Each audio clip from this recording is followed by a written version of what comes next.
푸틴 대통령과 북러 정상회담을 마친 김정은 북한 국무위원장이 전투기 생산 공장을 둘러본 뒤 다음 목적지를 향해 출발했습니다. 러시아 측의 환대를 받으면서 방문하는 장소만 보면 그 목적이 좀 뚜렷해 보이지요. 한편 한미는 북러 군사협력에 대해 반드시 대가가 따를 것이라고 강력히 경고하면서 모든 수단을 동원해 북한의 핵 미사일 위협을 억제하기로 했습니다. 관련 내용 문근식 한양대 특임교수와 이야기 나눠봅니다. 어서 오십시오. 네, 안녕하십니까. 일단 전투기 생산 공장을 보러 갔어요. 보면 그냥 단순히 구경은 아닌 거죠? 그 어려운 자리를 갖겠어요, 그렇죠. 구경만 하러. 근데 사실 정상회담 하면은 결과들을 발표하는데 이번엔 역시 크렘린궁이다 하는 얘기가 나올 것 같아요. 그래서 속이는데 저희들은 뭐 가기 전부터 미국의 이제 정보망을 통해서 위성 발사체하고 네. 그다음에 뭐 핵잠수함 기술을 받는다 이런 얘기를 했지만은 그보다도 더 광범위하게 돌아다니는 이유는 지금 해외 공군력이 엄청 약해요. 네. 북한이 돈도 없고. 그렇죠. 사실 뭐 제일 괜찮다는 게 이 러시아에서 사온 게 미그 29인데 그것도 한 20여 대밖에 없고 그다음에 거의 노후화된 숫자는 우리의 2배예요. 아하. 전투기가. 그런데 실질적으로 우리는 뭐 F-35나 이런 항공기를 가지고 있잖아요. 네. 뭐 F-15, 16 이런 것들을 게임이 안 된다고 공중에 붙으면은 그렇기 때문에 굉장히 초조하죠. 그래서 뭐 공군 전투기에 굉장히 관심이 많고 그래서 이제 뭐 모종의 거래가 있지 않겠나 이렇게 예상을 해요. 네. 뭐 자기들도 지원해주고 그런 전투기를 가져올 가능성이 많다. 아하. 저는 그렇게 판단하고 있습니다. 예. 그러니까 노후화된 전투기를 대체할 만한 것을 받을 수 있다 이번에. 그러니까 가겠죠. 그렇지 않으면 뭐 전투기 공장을 뭐하러 가겠습니까? 네. 저는 지금 밖으로 얘기하기가 부끄러울 정도로 노후화돼 있어요. 그래서 옛날에 보면은 김정은이가 그 모델 가지고 막 기동하면 연습하는 거 보도해 본 적 있잖아요. 그렇죠. 실질적으로 우리가 보면은 돈이 없고 하면은 훈련도 못해요. 훈련하는 횟수를 보면은 야, 참 힘들구나 그런 걸 느끼거든요. 근데 거기다가 기체까지 노후됐으니까 굉장히 네. 급하죠. 이제 그 다음으로 가는 곳이 이제 블라디보스토크잖아요. 보면 태평양 함대 사령부를 방문한다라고 하는데 여기는 어디입니까? 태평양 함대사령부는 블라디보스토크는 우리 그 원양 훈련 함대도 가고 방문도 하고 그래요. 근데 거기는 실질적으로 러시아가 이제 망한 이후로 굉장히 자존심 상한 데가 이제 태평양에서 완전히 도의시당한단 말이죠. 네. 태평양은 과연 미국하고 중국의 무대가 되고 있으니까 최신형 함정을 거기다 다 가져다 놔요. 잠수함부터 시작해가지고 아하. 최신형 핵잠수함 뭐 그다음에 최신형 함정들을 가져다 놓고 태평양에 우리도 살아 있어, 우리를 가만히 있지 않겠어, 뭐 이런 의도를 보여주는 거죠. 그래서 아마 블라디보스토크를 방문하면서 우리의 이런 전력이 있으니 아하. 뭐 우리가 협력할 건 협력하자 이렇게 과시하는 거죠. 네. 보니까 이제 군함의 승선에서 훈련을 참관하고 또 해상 사열까지 하겠다라고 하는데 굉장히 환대인 거죠. 우리도 해상 사회를 뭐 관함식이라고 하는데요. 네. 그거를 이제 2년마다 한 번씩 하는데 그 정도 해요. 근데 이 관함식은 원래 이제 영국에서 유래가 됐는데 국왕이 가서 해상 전투 태세를 점검하는 거예요. 그래서 쭉 배들을 열을 지어가지고 가면은 경례를 받는 거, 해상 경례를 받는 거 이 정도면은 거의 국빈 수준에. 네. 그래서 굉장히 예우를 해주는 거죠. 그래서 뭐 특별히 김정은을 위해서 이렇게 한다는 건 정말로 환대를 하는 것이고 그렇죠. 뭔가 서로의 이제 우리가 볼 수 없는 내막을 추측할 수 있는 것이죠. 예. 특히나 이제 앞서 이야기하셨지만 블라디보스토크 안에는 최첨단 해군 전력이 들어있다. 즉 핵잠수함도 볼 수 있습니까? 그러면? 당연히 볼 수 있겠죠. 원하면 볼 수 있을 겁니다. 그리고 또 오히려 보여줄지도 모르고요. 아하. 예, 그래서 이제 우리가 예상하는 게 이제 북한의 핵잠수함 기술이 좀 부족한데 지원을 받지 않겠느냐. 그런데 어떤 분들은 뭐 그 고급 기술을 주겠느냐. 그렇죠. 그냥 훈련 뭐 길들이기 위해서 그런 거 아니냐 이런 얘기를 하는데 러시아가 외국의 핵잠수함 기술을 지원한 게 인도, 중국 그래요. 중국은 먼저 지원하다가 중국과 국경 문제로 틀어졌어요. 아. 그래서 중국은 더 이상 지원 못하겠어 그래가지고 중국 모태똥이 야 1만 년이 걸려라도 핵잠수함 만들자. 그래 만들었어요 결국. 아. 근데 인도 같은 경우는 실질적으로 2번을 임대를 받았어요. 아. 임대 그 빌려왔다는 얘기죠. 네. 빌려서 2번을 지금도 쓰고 있고 그렇게 임대하면서 그 기술 노하우를 터득 해서 자체적으로 2010년부터 자기들이 아리안트라는 핵잠수를 만들었죠. 그래서 인도도 한 32년 걸렸어요. 그리고 북한도 한 20, 중국도 한 28년 걸리고. 그러나 이제 북한 같은 경우는 우리보다 30년 먼저 잠수함을 만들었고 잠수함 만드는 기술은 앞서 있어요. 그건 핵잠수함은 두 가지라 했잖아요. 네. 그 하나는 잠수함을 만들 수 있느냐, 두 번째는 그 원자로를 만들 수 있느냐. 그것이 굉장히 어려운 기술인데 그런 분야가 좀 부족하지 않나. 그래서 이제 특히 북한 같은 경우는 국제 제재로 인해서 잠수함에 그냥 원자로 그것만 있는 게 아니고 여러 장비가 들어가요. IT 기술이 좀 앞서가야 되는데 굉장히 노후화됐을 거예요. 그런 것들을 이제 좀 협조를 받지 않을까 그런 예상을 해봅니다. 네. 이런 가운데 이제 김 위원장이 지난달 전략 순항 미사일 발사를 참관하면서 배를 타고 나갔는데 보통 이제 제일 높은 사람이 타는 배는 제일 좋아야 되는데 30년이나 된 배를 타고 있었다고요. 그러니까 해군력 건설은 장기간 걸리고 돈이 많이 들어요. 그렇기 때문에 함부로 함대를 건설하기 쉽지 않아요. 그렇죠. 그럼 어쩔 수 없죠. 돈이 없으니까.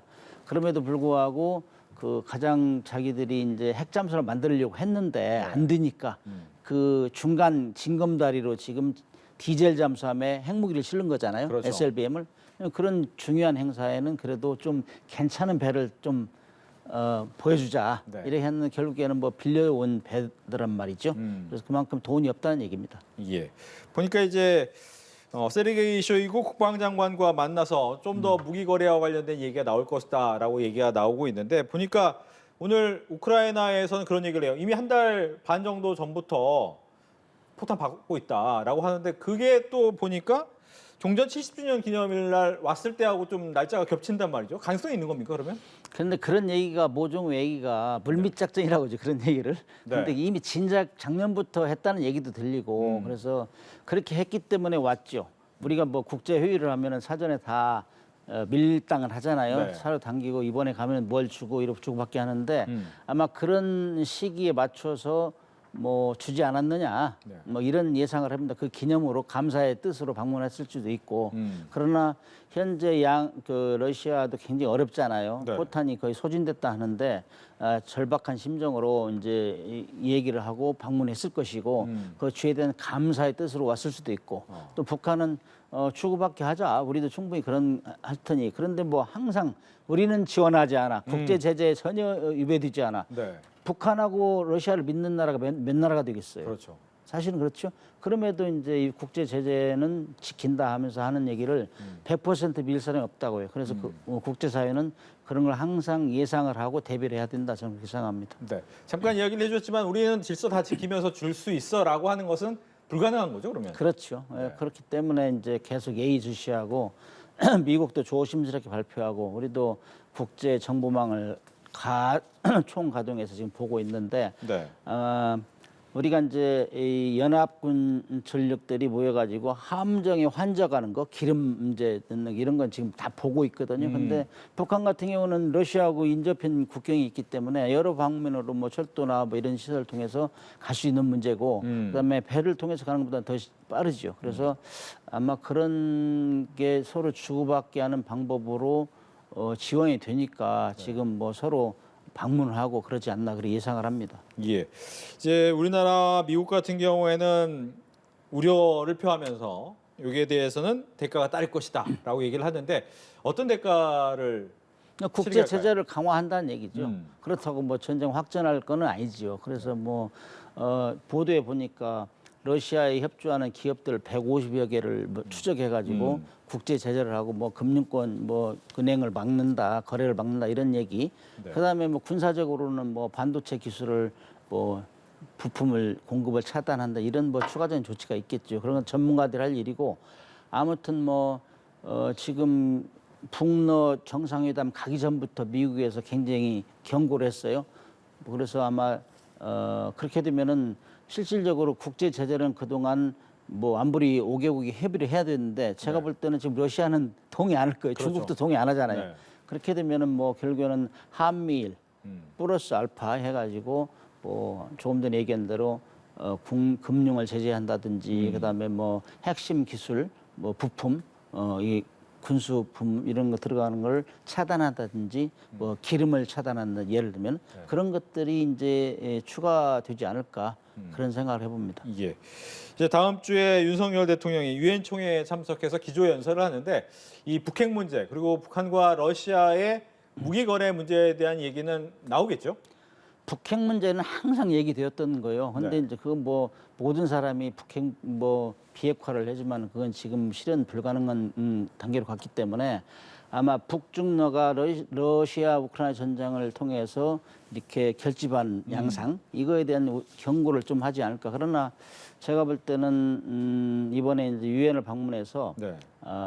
부산 2030 엑스포 네. 여기를 아마 강조를 많이 할 거예요. 협력을 많이 할 거예요. 왜냐면은 지금 뭐 우리 정부에서 많이 추진하는 게 기업인들도 많이 동원해가지고 같이 대동해가지고 가서 유치를 하려고 하는 것 같아요. 그래서 저는 그렇게 돌아다닌 만큼 좋은 열매가 있었으면 좋겠다는 생각하면서 네. 너무 과도하게 우리가 뭐 북중러 결집하는데 한국이 최전방에 서서 우리가 화살을 받는 이런 형국으로 가지 않았으면 좋겠어요. 그리고 이제 북한도 이미 알아요. 전쟁은 돈 없이 지기 때문에 그들이 전면전이란 건 정말 어려운 결단이거든요. 그래서 국지전, 뭐 국지도발 이런 거는 뭐 상시 해왔던 거기 때문에 그래서 지금 뭐 현 정부 들어서 그런 건 아직 없지만은 천만다행은 없지만은 자꾸 북한을 압박하고 뭐 러시아하고 결집하는 걸 방해하고 하면은 자기들끼리 또 그 적절한 수위 조절하면서 뭐 NLL이라든지 도발을 할 수 있어요. 그렇게 되면 우리가 결국에 국민들이 불안해하죠. 불안해하고 결국에는 뭐 국지도발만 있어도 주식이 폭락하니까 그것도 경제 전쟁이잖아요. 그래서 너무 거기에 휘말리지 않도록 우리는 우리의 길을 가면서 부산 엑스포 선전도 많이 하고 그다음에 뭐 북한도 가급적인 끌어내서 대화를 하면서 그 경거망동하지 않도록 이런 외교적인 조치를 해야 되지 않을까 저는 그렇게 봅니다. 네. 지금 이제 북한 김정은 위원장이 푸틴 대통령에게 벌써 두 번째로 북한으로 좀 와라, 방북해달라라고 요청을 했는데 이번에는 하겠다라고 얘기를 했단 말이죠. 그러면 올해 안에 가능성이 있습니까? 저는 그 가능성이 좀 있어 보입니다. 왜 그러냐면 외교부에서도 이제 가능성이 있다고 강조를 하고 있고 그다음에 이제 이미 쇼이구 국방장관이 방문해가지고 실익을 챙겼고 이번에 김정은이 가서 또 실익을 챙기고 그래서 실제적으로 주고받고 할 게 얼마나 더 있을지는 모르겠으나 지금 전쟁이 지속되면서 북중러가 굉장히 단결하고 있어요. 네. 이런 차원에서 이제 보여주려고 하겠죠. 우리가 이제 한미일이 제재를 강화하면은 우리도 할 수 있어 하는 차원에서 북한을 꼭 손을 잡아줄 수 있다. 저는 그렇게 봅니다. 그런 의미에서는 뭐 와서 방문도 하겠죠. 그렇군요. 이제 또 하나 뒷얘기 보니까 리무진이 있는데 푸틴 대통령의 리무진을 또 타보기도 했다라고 얘기 나왔어요. 또 이제 보통 뭐 이런 거 되게 조심하잖아요. 내 생체 정보 같은 경우에 왜 그랬을까요? 그렇죠. 뭐 보안 유지 그다음에 뭐 경호 문제에서는 저는 전문가는 아니지만은 네. 그런 얘기가 많이 하던데 사실 지난번에 뭐 트럼프 대통령은 거의 뭐 친구다 뭐 우정이 뭐 돈독하다 이런 얘기를 하면서도 사실 안 탔잖아요. 근데 네. 이번에 탄 거는 야 나는 그래도 미국 대통령하고는 친하지만 그래도 경계심이 있잖아요. 자기들 비핵화를 막 견인하기 때문에 네. 그러나 러시아하고는 정말 전통적인 우방이다. 이런 거 보여준다. 믿는다. 이거죠. 악수라는 거 할 때도 항상 악수가 당신을 믿어요 하는 거라겠잖아요. 그럼 같이 차를 타는 것도 같이 뭐 방탄차잖아요. 대통령 타는 차는. 네. 그렇기 때문에 같이 타서 뭐 밀담을 할 수 있는 것이고 그런 차원에서는 그 전통의 유방이 이 정도 강하게 지속될 수 있다는 자신감 또 하나 보여주기식 이런 것 같습니다. 알겠습니다. 이렇게 해서 문근식 한양대 특임 교수와 함께 이야기를 나눠봤습니다. 오늘 얘기 잘 들었습니다. 네, 감사합니다.